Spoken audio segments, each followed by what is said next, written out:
I'm Shannon Johnstone, and I'm a professor in the art department, and I'm here with Alan Buck, who's a professor in the communications, and we're going to introduce ourselves and talk a little bit about documenting your first year. Absolutely. So this is kind of your wheelhouse with documenting. So tell us what you teach here so students can get to know what you do. I teach photography and computer literacy for design, and I have a class called Photography and Social Change that is coming up here this fall.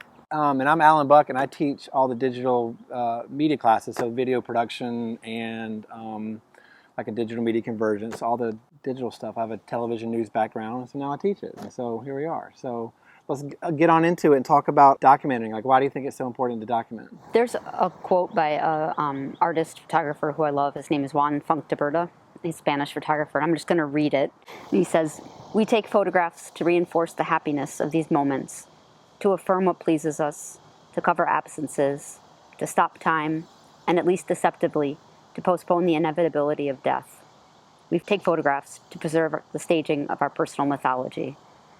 And I absolutely love that quote. It just hits me deep down because it's this idea that there are stories that we tell about ourselves, and the idea that we would take pictures of ourselves, or we would paint or write about it in any which way that we would document ourselves.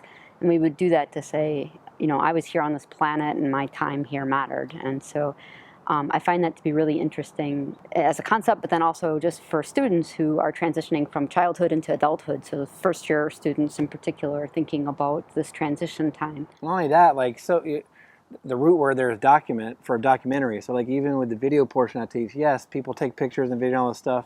And while yes, you're capturing video, you're documenting. You're like, oh, I really am. I'm documenting time. You're taking a clip or a picture of something of a time. So how do you document? Like, what do you think is the best way to do that? For me personally, I document using a camera, since I teach photography and I love photography, and that's what I use. So I have this old-fashioned DSLR. Nice. I keep a digital journal of all the photographs, and at the end of the year I print it out into a book. Oh.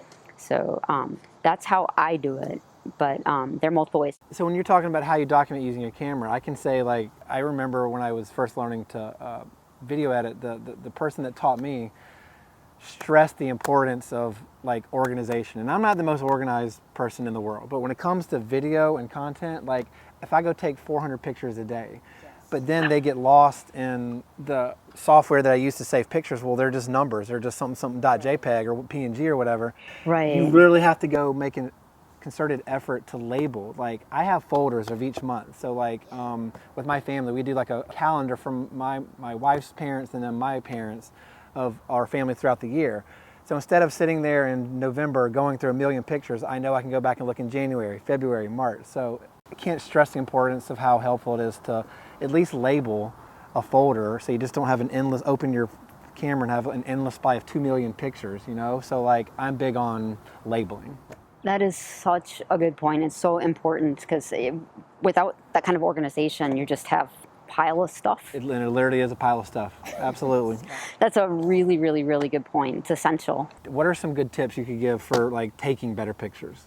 First, you want to get close to your subject. That's a really important thing. Like, there's a photographer that I love that says get close and then get closer. The second thing is that you really want to think about unusual angles and different angles from how to photograph your subject. So every time I take a photograph and I think I've got the right one, then I try to do something else and try to make it different to try to improve it. So don't just get settled on the first few that you take or the first few that you like, but really try to keep photographing until you do something you never thought of that's unusual. And I don't just mean the literal perspective of like laying down ground or looking up at something, but also kind of thinking about things from a more conceptual point of view. Okay. So like, how would you tell a story if you were a bug on the wall? Like, how would you show this? How would you show this if you were doing like a advice column, or what does this look like as a laundry list, or what does this look like in an interview style? Things like that. So I think just constantly challenging yourself to try something a little bit different is a really great way to learn and grow. I like that. Those are some good tips. And ones that I tell my students for video is you don't need a $10,000 camera anymore. Like this camera shoots amazing footage, and they've got film festivals now where the whole things are done and edited completely on this. So you don't need an expensive mic and lighting and all that stuff. But what you do need is a little basic know-how. So like when you see somebody interviewing or talking to somebody like that, know that that's not the proper way to do it. When you do it like this, yes, it's good to retrieve later. If you're just trying to get something informational, like a sign or a menu or something to retrieve later, this is the best way to do it. However, to document, turn your camera this way. And there's a reason for that. It's not just because we like to say it, there's actual reason. When you videotape something like this, you are then able to watch it on a computer screen or your TV at home. It will match whatever screen you have. If you shoot it this way, it will not. So if you've ever seen the footage where there's 8 feet of black on each side and then one little strip of video, it's because they shot it like this. This fills the screen, okay? And then when you talk to somebody, so let's say you're even like talking to your roommate or something, like, hey, where are you from? And like, how's your first day of class? Or what are your thoughts on like this semester? Because you know, this is a crazy semester, but it's also temporary, so you're gonna wanna go back and look at it. There are some things I tell them to do. So like think of screens as a blank screen on your phone is like rule of thirds, where your screen has got a grid pattern and place everything in the third pattern. And I know you talk about the rule of thirds in photography. The same thing goes with video. So when you're talking to somebody, make sure there's not like 8 feet of head space. Keep them where there's a little bit of space between your head and the top of the frame. And always shoot like this. And also, it's cheesy, and I try to stay away from cheese, but this is actually applicable. Don't be a hoser. Hoser means like, don't just press record and just spray. Like, just don't spray like with a hose. Like, know what you're going to shoot before. Like, if I'm going to shoot or interview you, I'm going to press record, and then I'm going to stop before I go on to the next thing. And so that's just an easy tip, because you don't want to make people sick. And then if you actually do want to do something with this and edit, because there are some editing apps you can do, you don't have to edit out all the movement and all that stuff to make people sick. So that's what I'll say with tips for video. That's a great advice, and I love that term. I actually have not heard that.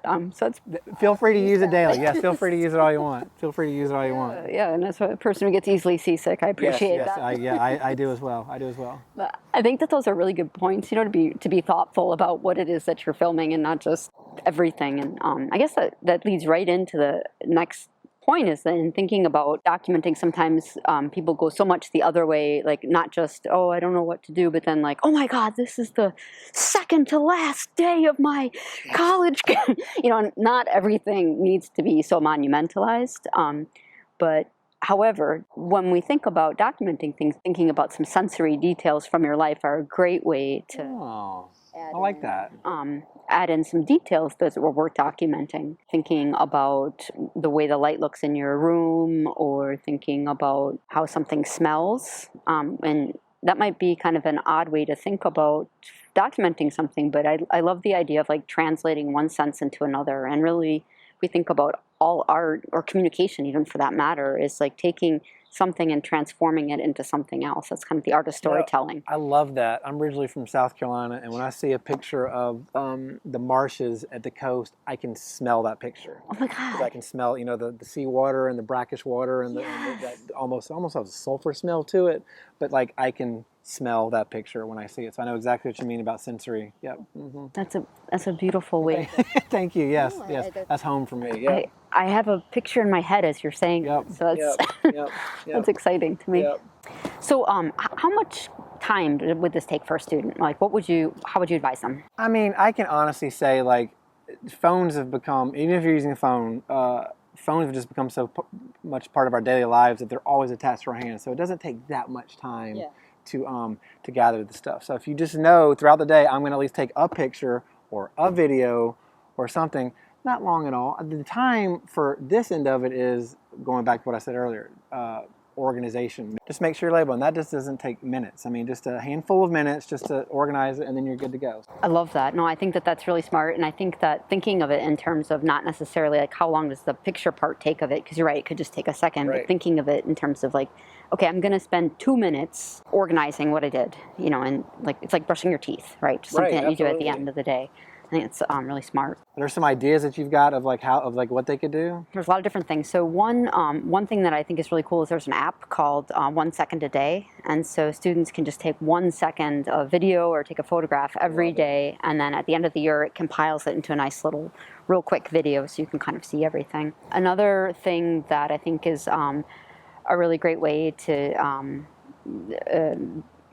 stay involved immediately is to, or every day, is right. To do social media like Instagram, TikTok video, Facebook. I know a lot of